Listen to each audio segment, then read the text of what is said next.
Okay, my name is Dennis Gill with the Americans in Wartime Museum. Today's date is 8 September 2019, and we are at the Tank Farm in Noakesville, Virginia, interviewing Brendan Barclay. Sir, if you could give me your name, where were you born, and what year were you born in? I'm Major Brendan Barclay. I served in the United States Army. I was born in Hershey, Pennsylvania in 1981. Okay. And what war or conflict you participate in? I served in Operation Iraqi Freedom. Okay, and what branch of service? United States Army. Okay. Do you have any other family members that are military members? I have I have a lot of family members that are military members dating all the way back to the Revolution. Okay. So, the first ones actually were officers in the Revolution. They gave support to those who were fighting, so they're almost like quartermasters. Okay. But they didn't have official roles, so to speak, but they were given rank as lieutenants. Okay. And then I had a three times great grandfather who fought in the Civil War with the Pennsylvania Volunteers, Zouave unit, out of he was from Blair County, Pennsylvania, Altoona. And then both my grandfathers fought in World War II. One actually was stationed in Pennsylvania, and then he had to.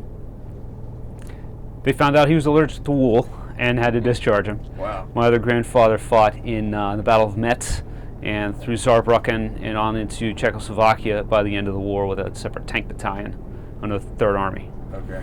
My dad was drafted into service in the Vietnam era. He served here in the United States. Okay. And I forgot my great-grandfather. He was in the 80th Division in World War I. Oh, okay. Wow. Yeah. You've got quite the heritage. Yeah. Going all the way back to the beginning, really. Correct. Yeah.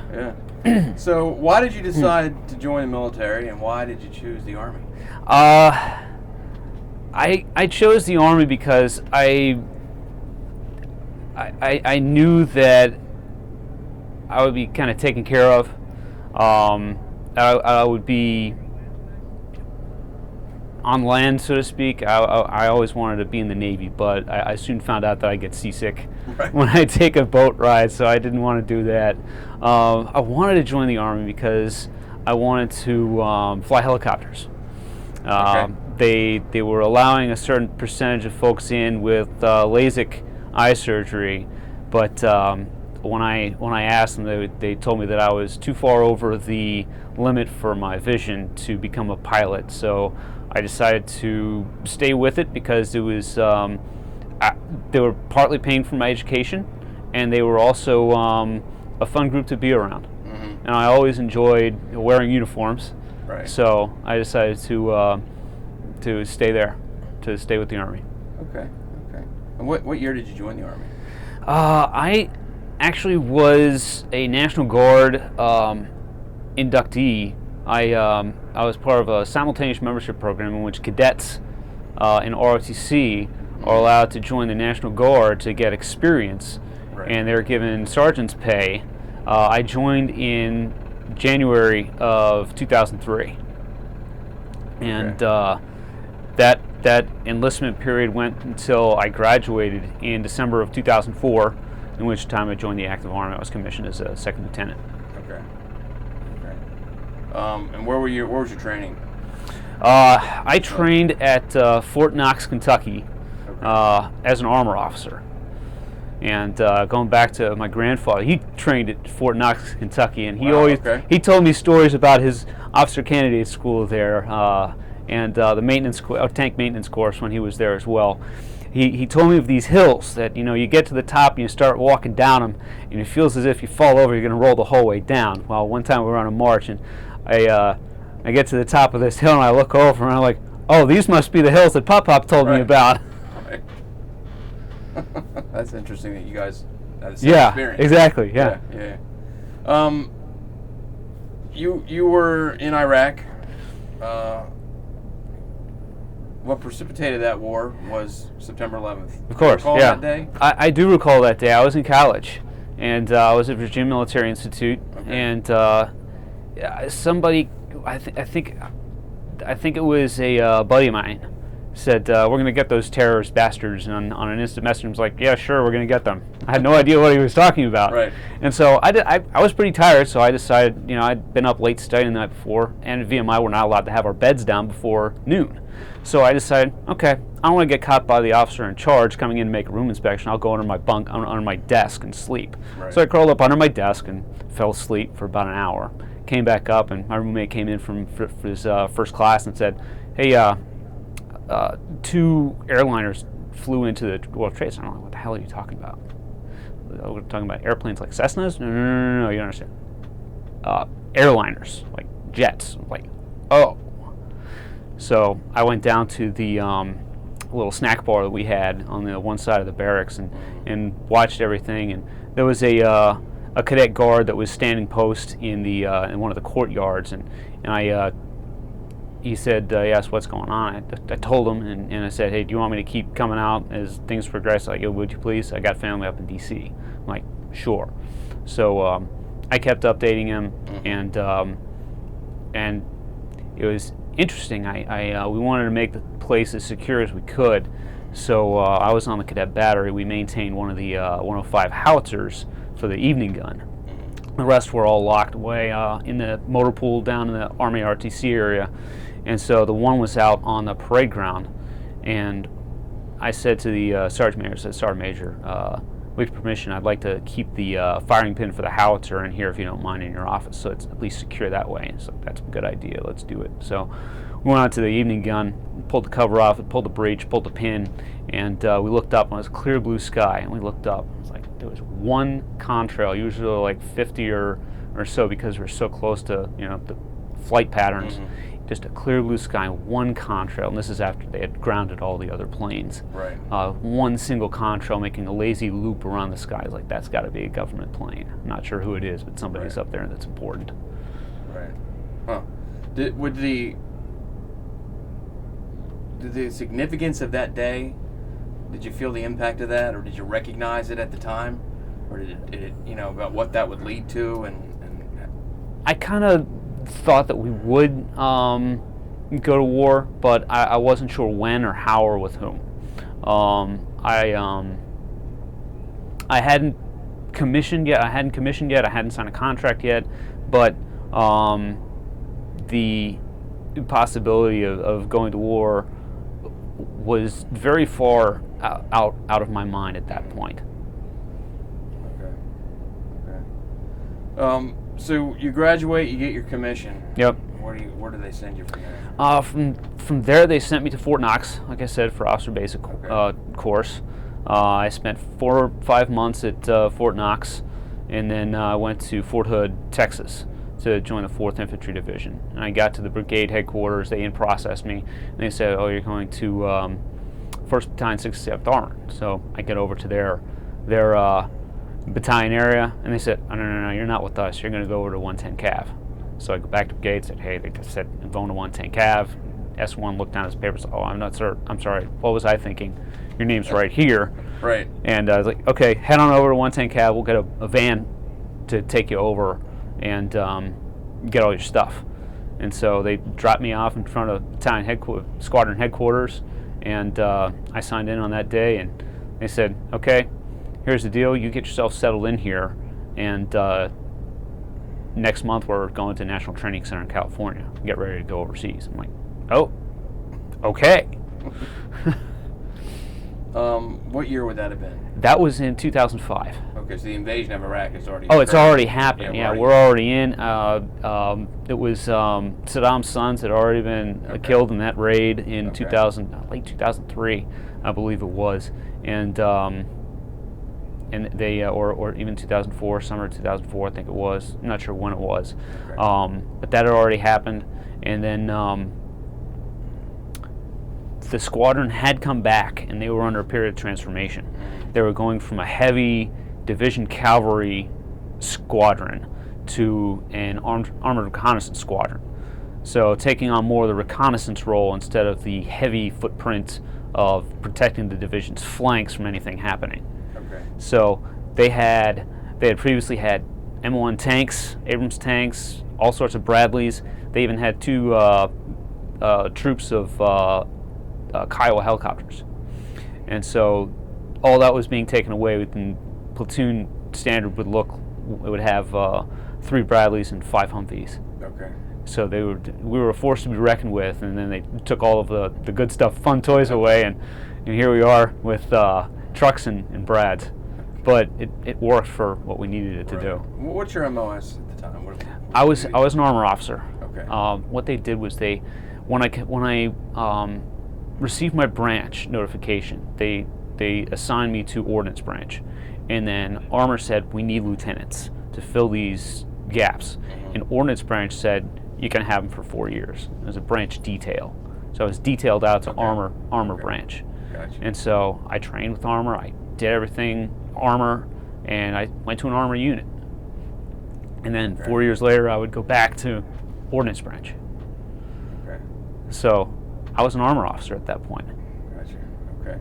So you're now in Iraq. Where are you? Where are you based out of? Well, we went to Kuwait. We did all of our training up in Kuwait, and then we went across the berm into Iraq with all of our stuff. I mean, I had all of it. And we moved up to a place called Hilla. It was a place. It was about probably 60 kilometers south of Baghdad.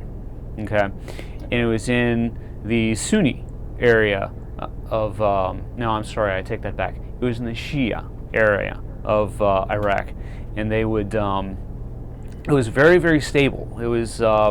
It had more crime than you had insurgent activity. Okay. And that's the way you want it after an invasion. Right. So we paired up with the Iraqi police and the Iraqi Army to keep it that way and keep their police force and their army force how it was, and doing the right things and training them on the right things, and training them on how to. I mean, we had an MP unit that was there. They taught the CSI course for these Iraqi policemen. Okay. We had there was an Iraqi SWAT team that paired up with one of our platoons that they taught them specialized training, and they got so good that on one of the raids, the SF guys were with them on that one. They said the SF team was at the door, at the outside gate, getting ready to blow the door, and the door opened inward, and here's the Iraqi SWAT team say, "Hey, we got the guy." Wow. So we knew that when we were in that area, it wouldn't be too terribly rough, and we were okay. I was okay with that. Right. I was definitely okay with that. It was daily patrols, going out into the city and making sure the police, paired up with the police, making sure that they were doing the things that they were supposed to do. And we finally realized that there was a town, I guess it was about 20 kilometers north, that they needed some help with some of the insurgent activities. They were on the border of the Sunni and Shia fault line, so to speak. Okay. And they had a little bit of slamming heads with some of the locals, and the localities and the personalities there. And so we went up, we paired with them, we did daily patrol, combined patrols with them, with the Iraqi Army, with the Iraqi police, and it worked. I mean, and there was actually one operation. It was about 2 months in the making. They had this causeway. It was a pipeline causeway. It couldn't have been more than like 1.5 to 2 feet wide, made of concrete on the Presidential Canal. Okay. And big canal, probably 200 meters across, that they wanted a pipeline to go across for either oil or water, I'm not sure what. There was this concrete pilings and this footpath with concrete.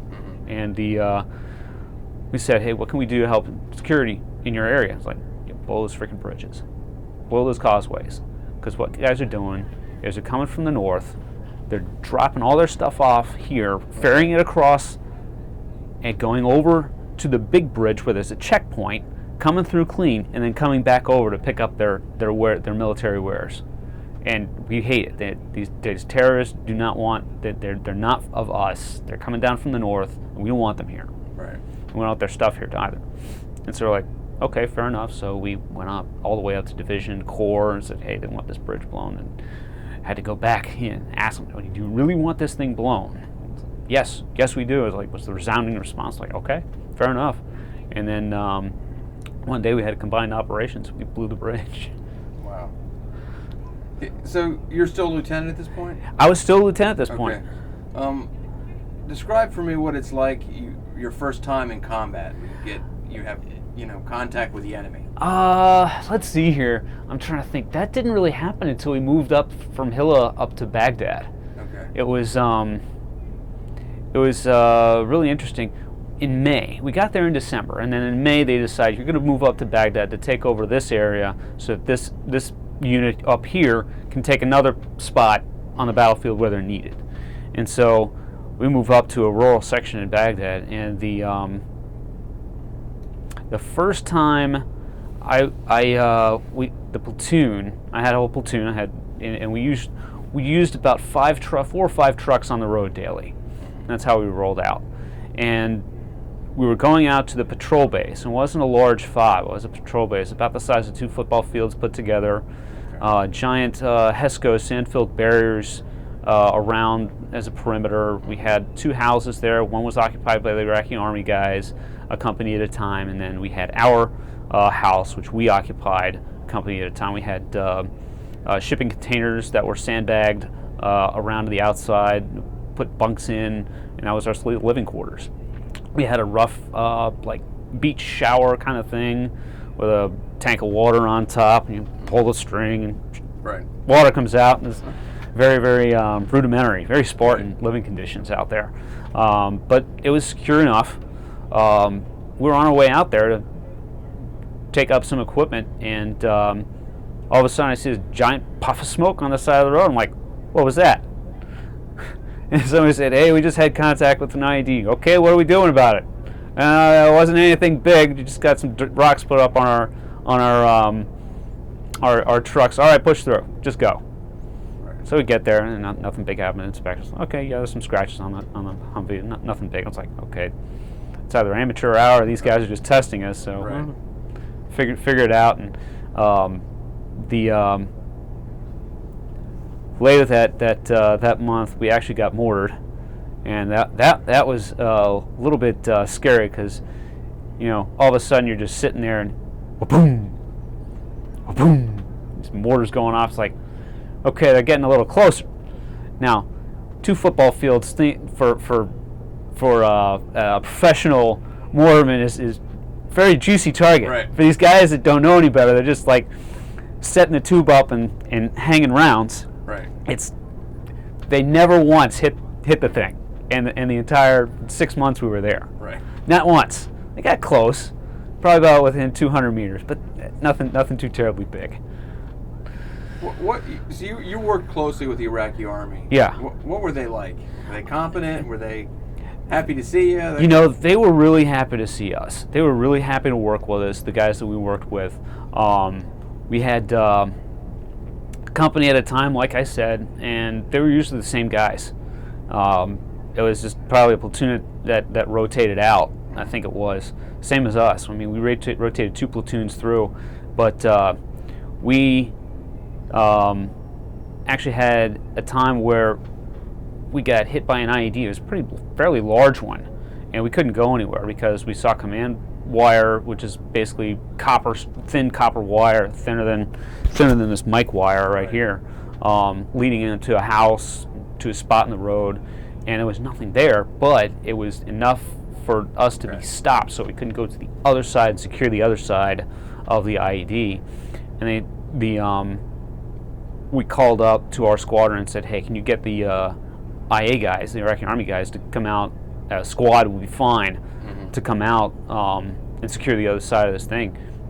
Sure enough, 15 minutes later, here comes this guy up front with a PKM, 2 belts of ammo wrapped on his chest, just like this. And we're like, man, these guys are good. And we know nobody's going to mess with them because they're from this area too. Right. So the guys that we trained, that we worked with, were fairly competent. Did you guys have a clear understanding of the mission, why you guys were even there, why we were there? I didn't terribly much deal with that higher strategic level mission, that operational mission. We kind of figured it out as we were doing it, and it was pretty much route security in all, because they would the insurgents would ferry IEDs and try to hit the convoys on the main routes. So we were out from the main routes while stuff was going on in some of the larger cities like Baghdad or Ramadi and Tikrit and those other areas. And so we would keep it was our job to keep the area kind of safe and keep the IEDs off the main roads. That's what we figured it was. Right. And when a new unit came in to relieve us at the end of our tour, they said, "Oh, we're not going to do observation posts on this one route." Then the IEDs started to get closer, and I was like, and that's when we figured it out. It's like, okay, yeah, we were reconnaissance, and we were out forward in this sparse, vast area. It was mostly farmland. Right. And the IEDs kept getting closer at that point. We're like, oh, okay, yeah, this is what we were doing. We were an economy of force. We were keeping bad guys off the roads from keeping their stuff off our routes. So, how about the Iraqi people that you dealt with every day? What was their impression of us being there?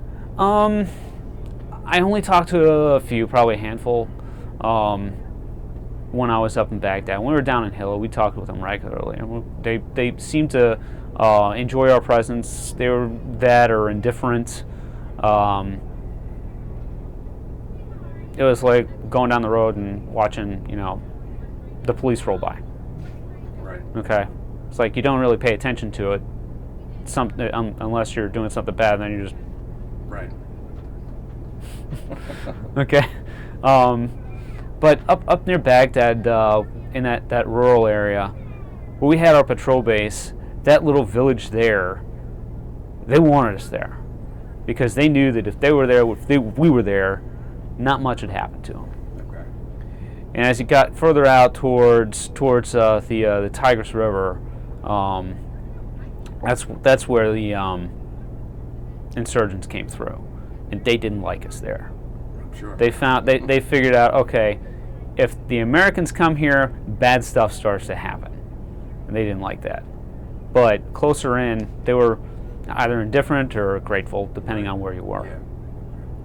You were there for a year the first time? The first time I was there for a year. What's the tempo like? Is it an everyday thing, or do you get any downtime at all? So when we were in Hilla, it was pretty much a regular tempo. You'd have a couple of days on the quick reaction force, and then you'd have a couple of days out patrolling, and then you have a couple of days downtime to get everything fixed up. But it was pretty much a 9 to 5. It wasn't bad at all down there, or at least a 9 to 9. Right. But you get chow, you get bunk, you get sleep, 5 hours at least. Right. We were up in Baghdad. It was a 10-day rotation for the patrol base. It was 7 days there and then 3 days back at the main fob, which is Fob Falcon.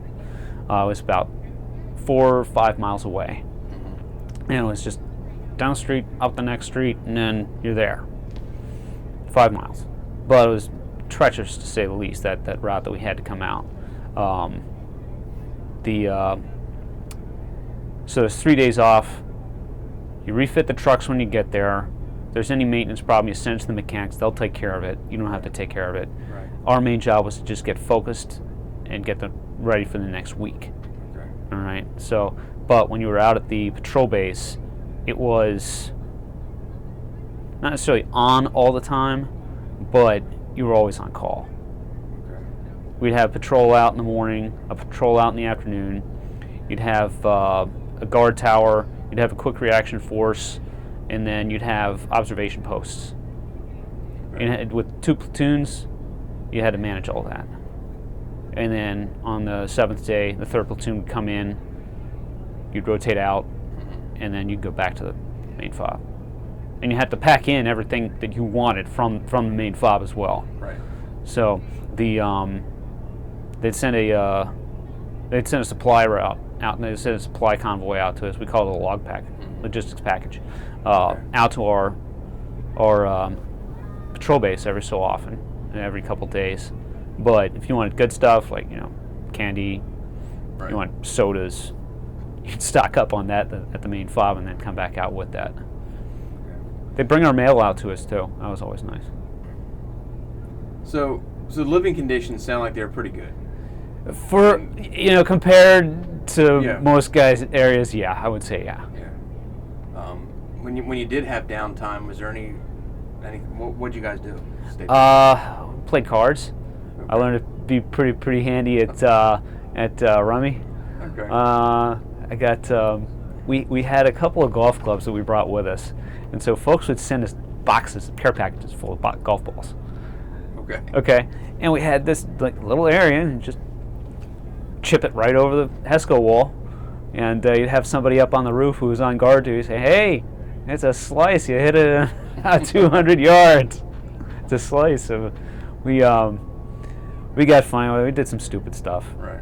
We have my platoon sergeant decided it would be a good idea to send a tracer golf ball downrange, and so what he did was we had this hand sanitizer, this gel-based hand sanitizer. Right. Well, we coated the ball, we lit it on fire, and we had that on the tee. It has this flaming golf ball. I was like, I don't know if that's a good idea. I was like, oh, it'll be fine, Right. And so he hits it, and when it's gel-based, it's not oil-based, it's gel-based. So it flew off in all directions. The golf ball went straight forward with no flaming hand sanitizer because it was all on the rest of us. Right. A lot of bad things to start with. It'll be okay. Yeah, it'll be all right. Just watch this. You'll be all right. Yeah, exactly. So you're there a year, and you go back to Iraq, and so you're there until 2007. I was there until late 2007. It was like November. Okay. So it's fiscal year 2007. Okay. Okay. And then you go redeploy back to Iraq. Redeployed back to Iraq in, I guess it was August 2008. Okay. Yeah. What is your rank this time? I was a captain at this point. Or captain. Yeah. Okay. Same duties? Still an armor officer? Still an armor officer, but I was delegated to a brigade operations center. Okay. I had a desk job. I flew desk.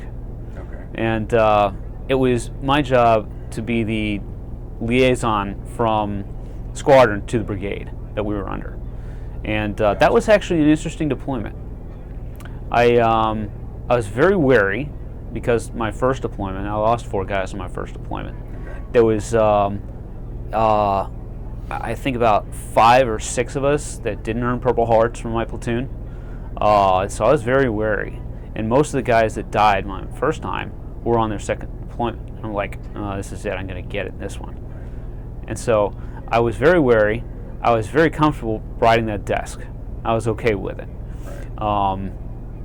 The brigade that we were under was the 41st Fires Brigade, and they were out of Fort Hood, Texas. Now, our unit had been moved up to Fort Carson at this point. We had a whole big move, moved everything. But we got there, we were under the 41st Fires Brigade, and I was there to let them know what the squadron was doing every day. And so somebody would ask, hey, what's C Troop doing today? What are their patrols? And I had my computer on. Give me a second, sir. Oh, they're going to the power station in this grid and this town and checking it out with the locals. Okay. And that was my job. And if they needed any kind of support, it was my job to coordinate that. Okay. So if they wanted a communications command helicopter up top so that the squadron commander could talk to the brigade commander while they were running a mission, it was my job to coordinate that. Okay. What can we return to your first deployment? You said you lost some guys. Yeah, I lost some guys. Under your Yeah, command? Under my command. What's that like? First of all, how were they killed? The first 2 were killed in the same IED attack. Okay. They one of them stepped on a pressure plate, and they were very close together trying to clear a canal culvert. There's a main canal on the side of the road, and what the locals did was they cut underneath the road as a tunnel to make another canal go out to their fields. Iraq is in that area is just one whole big irrigation system from the rivers, and so they wanted to stop us, so they put a huge IED in the middle of the road. We actually got a tip line on it. One of the locals called it in and said, "Hey, I think there's an explosive in the road near this point." And so we had this big long convoy. And we were actually supposed to be going in for a 3-day rotation. We were all going to go up to the green zone and have fun at the pool. Right? Yeah. Something you don't see on a deployment every day. But we're going to go there and visit. we had dismounts out in front to look for any command wire, because otherwise there's a Bradley and then the rest of the company and a little bit of the headquarters element. And we had like 8 vehicles stretched out in this convoy. And we're like, okay, not one of us needs to get blown up today. So, when they saw the dismounts, they let the first one off. It didn't wound anybody grievously, just a couple concussions, dust to the face. And one of my guys started looking at the other guy laughing. I was like, you got dust on your face. And I was like, yeah, well, you got the same in your face too. So they started laughing about that. And they went to the, I decided, I had one guy who did take some shrapnel to the face. We needed to medevac him out, so I decided, okay, pull up the truck next to where he is and then bring him back instead of getting dismounts out and coming back. So keep him protected. And so we did that, and then silly me, we left the truck there, but it worked. Right. It was secure. I went to go clear the field next to us for a helicopter landing zone. I called in the report, and then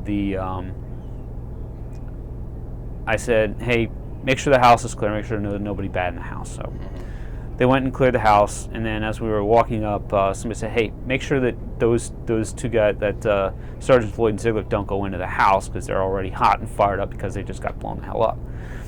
And I said, okay, I'll go find them and let them know. And so I asked one of my sergeants, Sergeant Bello, where's Sergeant Floyd? And said, oh, well, they're over there by the canal. You see them right there? And so let's go walk to them. And we're probably about 50 feet away from when the second ID went off. Just disappeared into a cloud of smoke.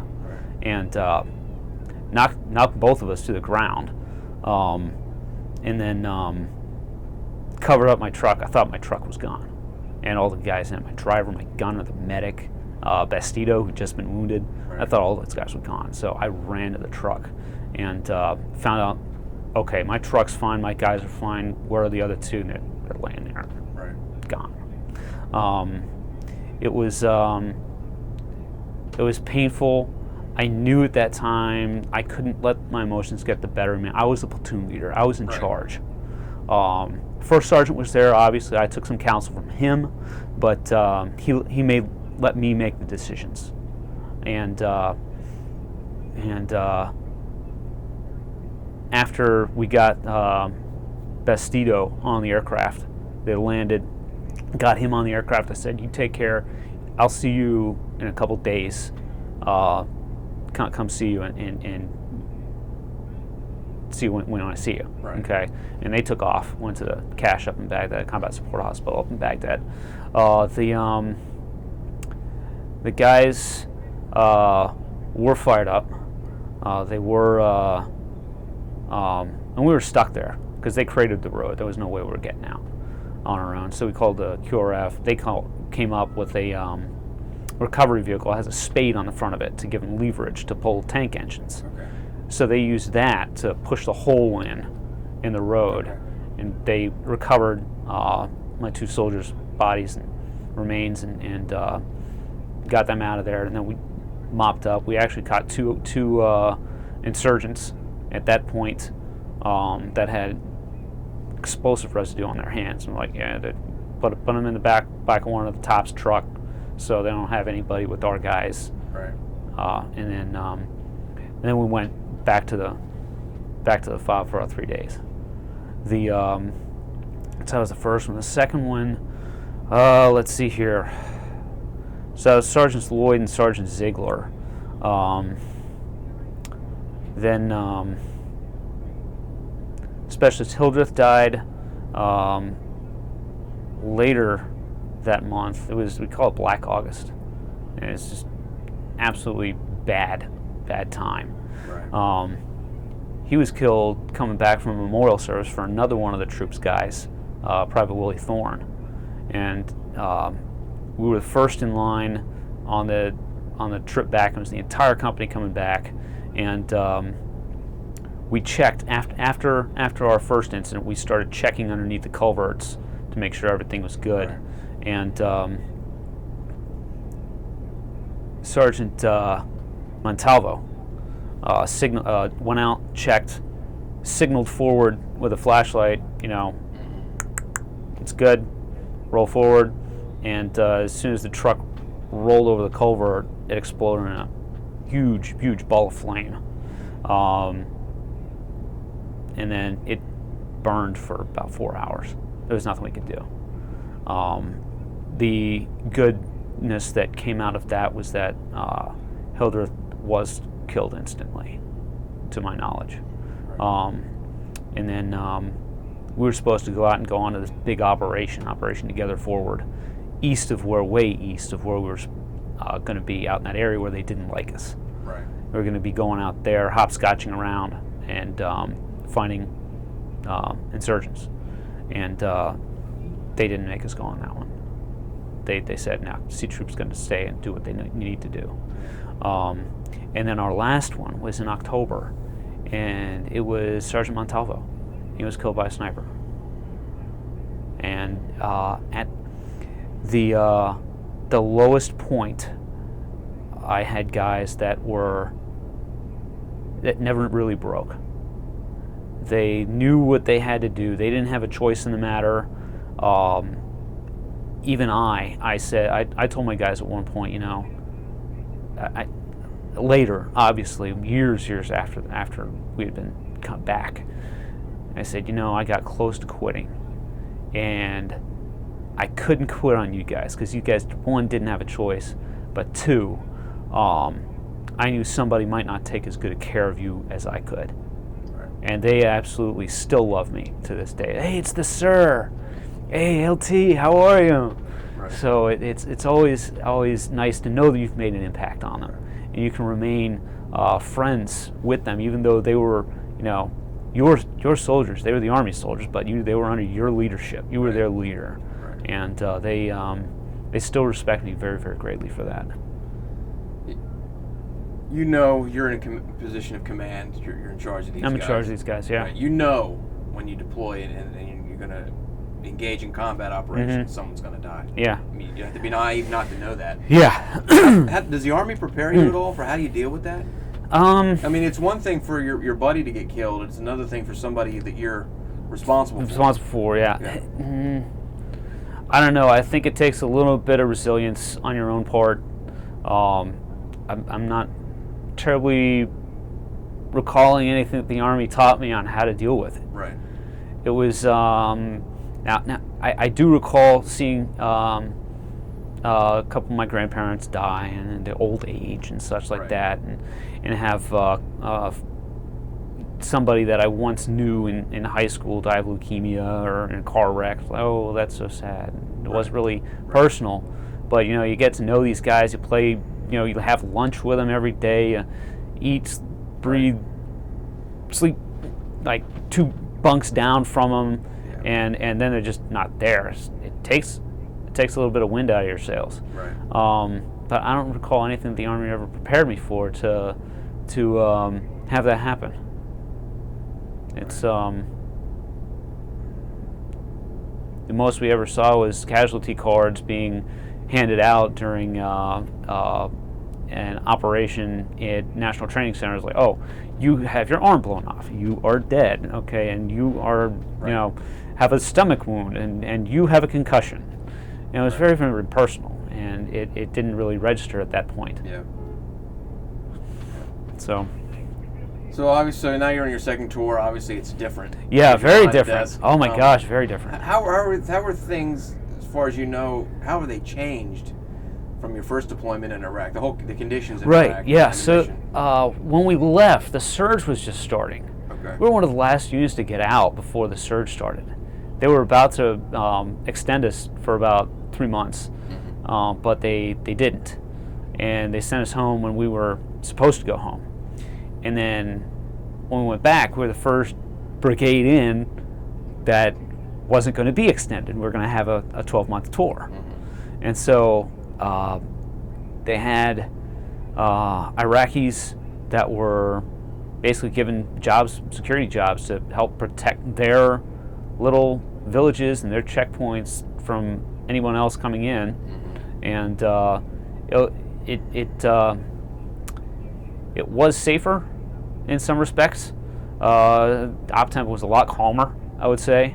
Okay. They still had to worry about the every so often the big one going off, but not necessarily as daily as a knockdown drag out as it was when we were there the first time. Excuse me. When I interview Vietnam veterans, one of the questions I always ask is, were you guys aware of what was going on in the States as far as the anti-war movement going? We had some of that during the Iraq War. Certainly not to the extent we had in Vietnam. Right. Were you guys aware of what was going on in the United States? Certainly we have more. You have more access to news. Yeah, and now than we did then. Yeah. Were you aware of what was going on, the anti-war stuff, and did it even have any impact on? We were there. We were aware some. We read the Stars and Stripes. We had news up from the satellite feeds from the satellite television feeds in the dining facilities, and I mean, even though it was just Armed Forces Network, they'd get the news channels, and we'd watch the news, and but it didn't really affect us. It didn't really affect us, and we had. The Vietnam vets really got it on the chin. They didn't get the homecoming that they really should have. Right. And when we got home, I mean, anytime I was out in uniform, even still to this day, somebody always says, "Hey, thanks for your service." And I'm like, "Thank you." And that's all I have to say. Right. But I know that there's more folks here worth serving for than there are not. So, and that keeps me going. So you come home from this deployment, and then do you remain in the Army, or do you get out at some point? So I was thinking very, very strongly about getting out. Even before I deployed that second time, I put in a packet to get out of the Army, to either go to Fort Knox and be an XO there for a training troop, or to just get out. And I decided, okay, they're not going to let me go to Fort Knox. I'll just get out. And then they had this brilliant thing called stop loss. And they'd stop lost even me and captain, and I was like, okay, after this one goes down, I'm out. And I don't know what it was. Something when I came back, we had some new leadership. It was good leadership. That's one of the things that makes or breaks the unit is the leadership. I mean, and even if the leadership is bad, sometimes you really have to worry. Not worry, but you have to look at, okay, the small units, the small groups, the squad level, the platoon level, are they good? And if you got a good crew, sometimes that can, drown out the higher up leadership. Right. But we got some new leadership in, and they were really good, really respectful, really deserving of our best efforts and such. Not that the old leadership was, but there are a couple of personalities that just didn't jive well. Right. But I don't know, and I don't know what it was that they were. I think they were asking for soldiers to help augment observer coach trainers at National Training Center.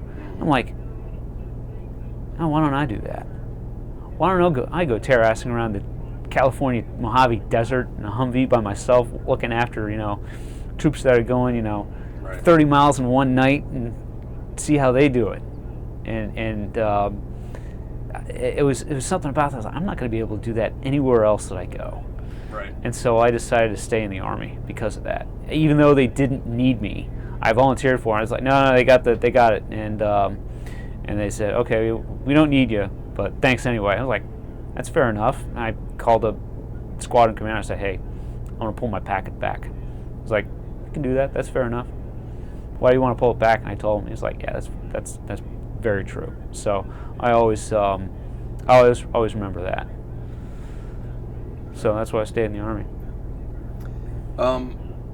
Looking back on it, how do you think that your wartime experience has impacted your life at all? I think it's gentled me. I think it's given me a little bit more patience. Right. A little bit more. I have a 6-year-old, and he tests it every day. Right.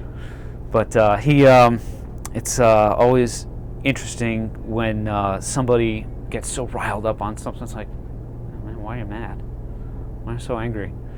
Right. It's like you don't understand this, that, and the other. It's like, yeah, there are worse things out there. Right. So I think it's gentled me in that way, and in the way I guess the play Henry V. This day shall gentle his condition, and so that phrase is very true of any time you go into battle. Right. It's like it can always be worse. You don't have to be so riled up all the time over something that's not very important. Right.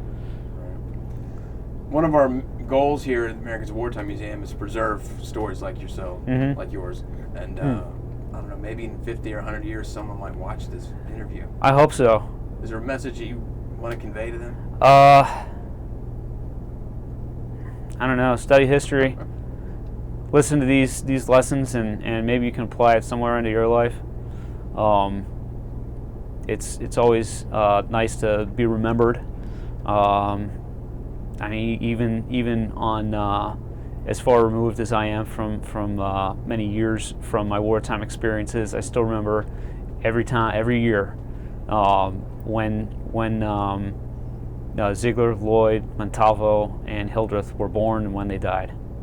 So always remember those guys, and they're my real heroes. They didn't come back.